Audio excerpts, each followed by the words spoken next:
Assalamualaikum warahmatullahi wabarakatuh. Pada video ini akan membahas tentang materi menstruasi. Menstruasi adalah keluarnya darah haid dari vagina karena adanya peluruhan endometrium atau lapisan dinding rahim. Bisa kalian lihat di gambar. Nah, itu adalah alat reproduksi pada wanita ya. Nah, di rahim, di rongga rahim itu ada namanya dinding endometrium. Bisa kalian perhatikan, mulai dari bagian bawah ada vagina, ada serviks ya. Itu.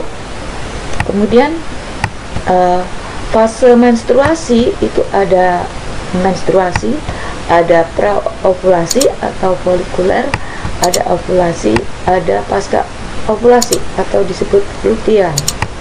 Nah, ini ada grafik menstruasi yang sering ditanyakan pada soal ini ya. Kolom baris pertama itu adalah hari ke-1 sampai hari ke-5. Ini adalah fase menstruasi, flow fase menstruasi.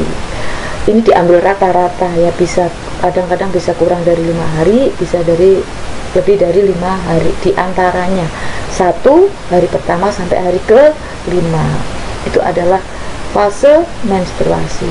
Kemudian hari ke-6 sampai hari ke-14 ya, perkiraan itu adalah fase folikuler atau fase praovulasi ya, fase folikuler atau praovulasi.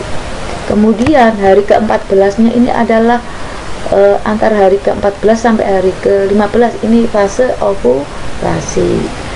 Kemudian hari ke-15 sampai hari ke-28 adalah fase luteal atau disebut pasca ovulasi. Kemudian baris kedua adalah fase ovum, fase perkembangan sel telur. Kemudian baris berikutnya ya, baris ketiga ini adalah fase situasi hormon atau grafik hormon, naik turunnya hormon. Yang terakhir adalah aktivitas endometrium. Itu kita mulai fase fase-fase dari menstruasi. Tapi sebelumnya saya kenalkan dulu hipotalamus dan kelenjar pituitari. Hipotalamus itu bagian dari otak, dan kelenjar pituitari ini adalah kelenjar yang ada di hipotalamus. Ini berperan penting di dalam fase-fase menstruasi. Saya tunjukkan ya. Jadi perhatikan hipotalamus yang merupakan bagian dari otak. Nah, di bawah hipotalamus itu ada namanya kelenjar pituitari atau yang disebut hipofisis. Hipofisis atau kelenjar pituitari itu punya fungsi ya, bertugas menghasilkan hormon yang membantu mengendalikan banyak proses dan fungsi organ-organ pada tubuh, antara lain mensekresi hormon FSH, follicle stimulating hormone. Nah, ini hubungannya dengan hormon FSH, ini hubungannya dengan fase menstruasi. Oke. Kita mulai ya, fase menstruasi. Ada yang pertama ya, menstruasi adalah fase pertama hari ke-1 sampai hari ke-5. Ini terjadi sel ovum tidak dibuai ya. Mereview kembali, saya ingatkan ya bahwa sel telur kalau sudah masak itu kan menuju ke oviduk. Nah, di situ menunggu sperma datang. Nah, apabila sperma tidak datang atau terjadi gagal pembuahan walaupun sperma datang, maka sel ovum itu tidak sempat dibuai. Jadi tidak dibuai itu dalam arti karena tidak ada sperma datang ya, mungkin karena belum nikah atau ada sperma datang tapi gagal pembuahan. Nah, akhirnya sel ovum tidak dibuai. Apa yang terjadi? Produksi hormon estrogen dan progesteron terhenti ya. Akhirnya apa? Endometrium atau lapisan dinding rahim luruh karena tidak ada yang memantau ya, yang memantau pertumbuhan perkembangan endometrium itu kan hormon estrogen dengan progesteron. Karena produksi dua hormon itu terhenti, akhirnya endometrium luru. Nah, itu perhatikan, hormon hari ke-1 sampai hari ke-5 itu kondisi grafiknya hormon estrogen dengan progesteron mendatar. Yang mana? Yang warna kuning itu estrogen, sedangkan biru tua adalah progesteron. Perhatikan ya, jadi hari 1 sampai hari ke-5 dua hormon itu mendatar, artinya apa? Terhenti produksinya. Itu fase menstruasi. Sekarang fase berikutnya, praovulasi atau disebut folikuler. Ini hari ke-6, sekitar hari ke-6 sampai hari ke-14 kurang lebih itu. Maaf. Nah, hipofisis ya sudah tahu tadi ya, atau kelenjar pituitari ini mensekresi hormon FSH. Jadi begitu selesai menstruasi ya, maka hipofisis atau kelenjar pituitari mensekresikan hormon FSH, follicle stimulating hormone. Apa FSH itu fungsinya?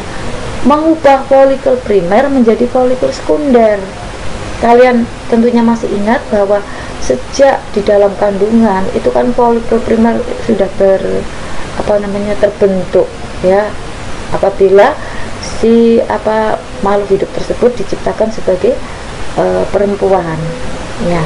Nah, pada saat akhir balik itu folikel primer itu mulai matang menjadi folikel sekunder. Itu karena adanya hormon FSH, dimana folikel itu tempat menyimpan ovum ya, tempat pematangan ovum. Kalau folikelnya berubah ya dari primer menjadi sekunder, otomatis di dalamnya ovumnya juga primer menjadi oosit sekunder. Nah, folikelnya disebut folikel de Graaff. Folikel ya akhirnya memproduksi hormon estrogen. Nah, estrogen akan merangsang pembentukan endometrium. Tadi sudah tahu ya, endometrium lapisan ada yang ada di dinding rahim. Nah, itu ya, itu gambarnya. Itu ovarium yang diperbesar. Nah, folikel de Graaff itu artinya apa? Di dalamnya itu ada oosit sekunder. Oke. Sekarang fase berikutnya ovulasi, hari ke-14, antara hari 14 hari ke-15 sejak menstruasi. Nah, folikel yang menyimpan oosit sekunder itu tadi pecah ya. Artinya apa? Ovum yang sudah masak itu keluar ya. Jadi ada yang mengatakan oosit sekunder atau ovum yang sudah matang itu keluar. Nah, kelenjar pituitari menghentikan memproduksi hormon FSH. Kelenjar pituitari atau hipofisis tadi ya, berhenti memproduksi hormon FSH. Nah, hormon estrogen mempengaruhi hipofisis untuk menghentikan hormon LH. Jadi gantian tugas sekarang ya, gantian tugas sekarang mensekresikan LH, luteinizing hormone. Nah, untuk apa? Melepas ovum atau oosit sekunder dari folikel untuk menuju ke tuba Fallopi, ke saluran telur. Nah, inilah yang disebut ovulasi. Jadi apa? Ovum yang dilepas oleh folikel ya, itu nanti menuju ke tuba Fallopi, saluran telur. Nah, pindahnya inilah yang disebut pindahnya ovum dari ovarium ya menuju ke tuba Fallopi. Inilah yang disebut ovulasi ya, atau disebut saat-saat masa subur. Nah, setelah 2 hari sejak ovulasi, ini puncak subur itu tadi ya. Di situ sel telur menunggu di tuba Fallopi, di oviduk, menunggu sperma datang ya. Nah, disitulah kalau sperma datang kemungkinan besar terjadi proses pembuahan begitu. Tapi kalau tidak datang atau datang tapi gagal pembuahan, maka gagal pembuahan ya. Nah, apa yang terjadi? Lapisan endometrium akan nanti tidak berfungsi, akan luruh itu ya. Yang berikutnya, yang keempat, yaitu pasca ovulasi atau luteal.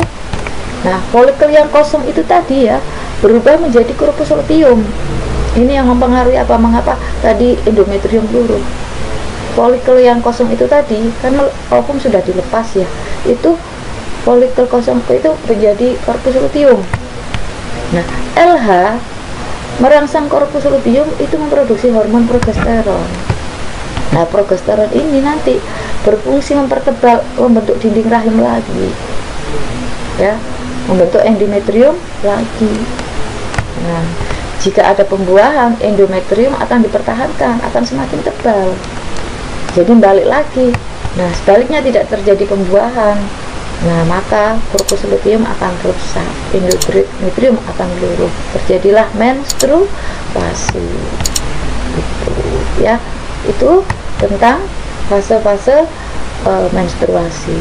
Demikian, terima kasih. Wassalamualaikum warahmatullahi wabarakatuh.